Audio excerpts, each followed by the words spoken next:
Welcome back in. It is the Extra Point. Tyler Head along with you on your Wednesday here on The Game, as we do each and every Wednesday. Check out the guy, Demetri Ravenos, see what's going on in the sports world. And Demetri, I start today by posing the question to you. When was the last time you spent any time watching the ACC network? Oh, man, I think that a few years ago, like maybe 3 years ago, they had a game kick off at 11:30 as opposed to noon on a Saturday. So that was probably it. Okay, so it was for the purpose of watching a game, but have you ever spent any time tuning into their original programming or anything of the sort like that? So when they launched, they had the show with Wes Durham and Mark Packer, and both of those guys are friends of mine. So I did give it a whirl, but we are talking the very early days of the network. So like to sit here and try to convince you that I am a loyal viewer of all things ACC network would be an absolute lie. Well, the ACC network is approaching its 5th birthday. It started back in 2019 as kind of at the crux of the matter for this whole Florida State and Clemson debacle that's going on with the ACC right now. But I, like you, have not spent much time watching original programming on the ACC network, and in fact was curious, what exactly do they have on the network now? And this week's a little different because they have media days, so they have coverage up in Charlotte going on throughout the day. But I fast-forwarded to Friday to look to see what their lineup is. And if you're interested in rewatching bowl games from last year, they got you covered, as well as, documenting the 1981 Clemson National Championship football team. But as far as wall-to-wall coverage of what's happening today in, modern college football, not a whole lot to write home about. This has seemingly become the network of replaying old games to watch during the offseason. Yeah, and look, I mean, there is something to be said for, like, does the SEC network really need, like the Marty and McGee's and whatever the restaurant show they have is. Like, there's an argument to be made that maybe the SEC network is spending too much because not enough people are watching those things anyway.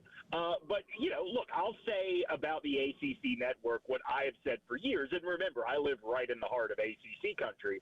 The reason that the SEC network works is that, look, I know there are all different types of South, right? South Carolina South is not the same as Alabama South, et cetera, et cetera. But when it comes to sports, we function as a monolith. This is the thing that we all coalesce around.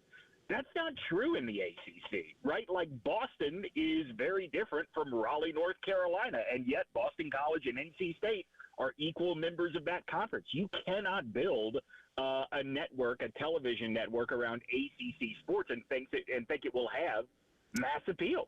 Well, and the reason we're talking about this goes back to, and 24/7 brought this up in an article the other day that goes back to a Dabo quote from a couple years ago in reference to, the ACC network and basically saying, why the blank don't we have a Finebaum show, with the implication being that, why isn't there a central figure that's pushing the stories of this conference that's getting more national attention, much like the Finebaum show does on a daily basis on the SEC network. But I listened to a clip of a podcast that you were on the other day talking about this, and as you kind of mentioned there, it's an apples to oranges comparison when you talk about the passion of, sports in general in the SEC compared to what you have now spread across the entire country in the ACC, that it just wouldn't really work with something like that.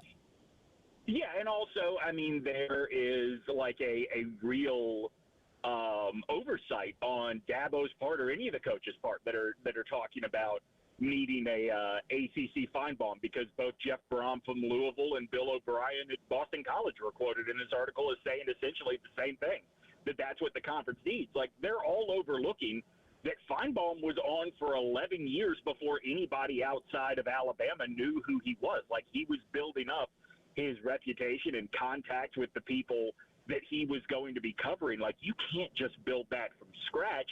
And as you said, now this conference stretches across the country. We used to have a guy here in Raleigh named David Glenn that was a bit of a water carrier for every program in the ACC. But, David Glenn is 60-something years old at this point. You're not starting something brand new with that guy. And, by the way, I would venture a guess that everybody listening in the state of South Carolina, a state that does matter to the ACC, probably just heard that name for the first time when I said it. It's not the same as what Paul Finebaum was to SEC fans. Well, and as you mentioned a moment ago, for the first couple of years of the SEC network, they did have, Packer and Durham, Mark Packer and Wes Durham, and I'm a big fan of Wes Durham, the voice of the Atlanta Falcons, and obviously very ingrained in the culture of, ACC sports in general. And that show was on for, 2-3 years, and it never gained nearly the foothold of what Finebaum did, and they were on for 1,000 some odd episodes before they got canceled a couple years back. But again, it just didn't quite have that pull in that audience, despite the fact those guys are very insightful and very knowledgeable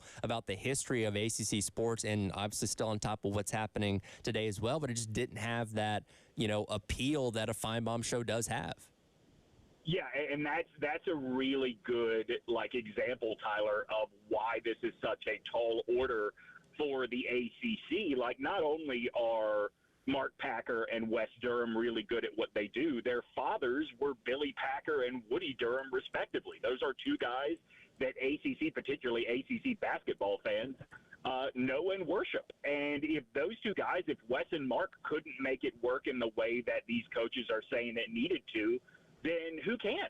And so, as much as these coaches, and I get why the coaches want somebody that is tooting the horn all the time, I do think that there is something to be said for doing some introspection, right? And wondering, if you have somebody that every day is pounding the chest of, Pitt basketball, do you think that even Pitt fans are watching that? I would venture a guess they probably aren't.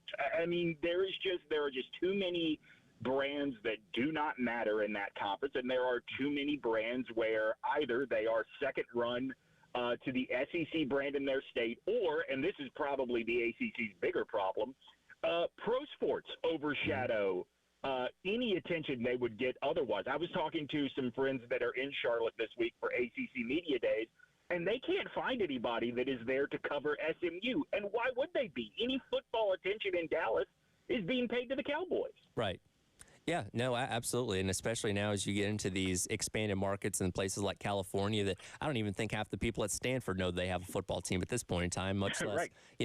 Out at Cal Berkeley. And that passion and lack thereof is a reason why something like this doesn't quite work in the ACC. And again, you being from Alabama, you can speak to this on a deeper level. A part of the appeal to the Finebaum show is that kind of, trash TV Jerry Springer aspect of it, where you have, Jim Bob from Dothan arguing with Phyllis from Mobile about, the Iron Bowl every other day on the Finebaum show. There's that aspect of it that just draws people in because you get to see, the lower rung of people, I guess, in the SEC fan base just yell at each other for an hour each day. Well, first of all, Tyler, Phyllis was from Mulga. May she rest in peace. My apologies. Secondly, I wouldn't so much say it is the trash TV Jerry Springer element as much as it is let's be honest, the SEC network is state TV, right? Mm-hmm.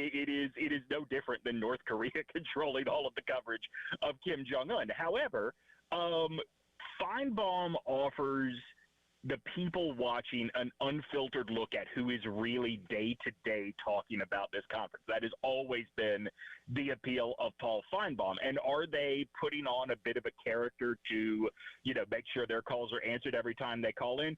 Absolutely. But those of us watching or listening are there to be entertained, and they are doing the job. And here's the thing that, as I've gotten to know Paul, something that I've come to believe is 100% true. Those people may be putting on a character, but they believe everything they are saying. Sure. They live and die with Alabama, Auburn, or as the show has grown, other fan bases around the country.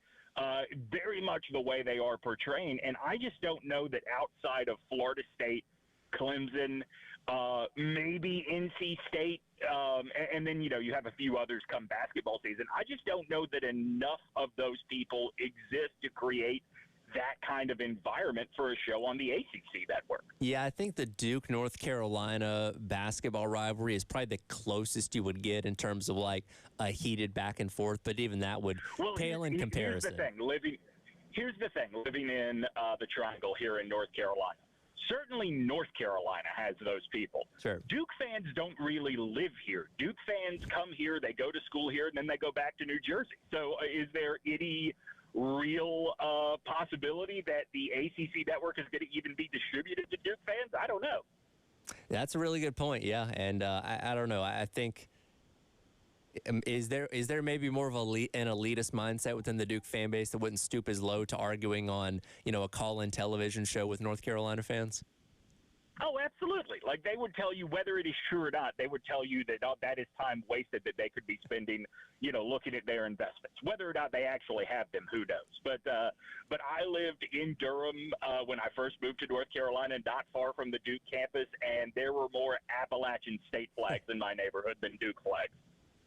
That's pretty funny. I don't see the ACC ever finding a foothold with Finebaum anytime soon, as their network seems to continue to fledge for, however many years to come, while they at least have that grant of rights locked in through 2036, which is keeping Florida State and Clemson in the conference for the time being. Demetri has also informed me he has very passionate takes on the Untold documentary, on Netflix. We'll get to some of those next to wrap up to the first hour of the Extra Point. It is Wednesday. I'm Tyler Head. He's Demetri Ravenos on the game.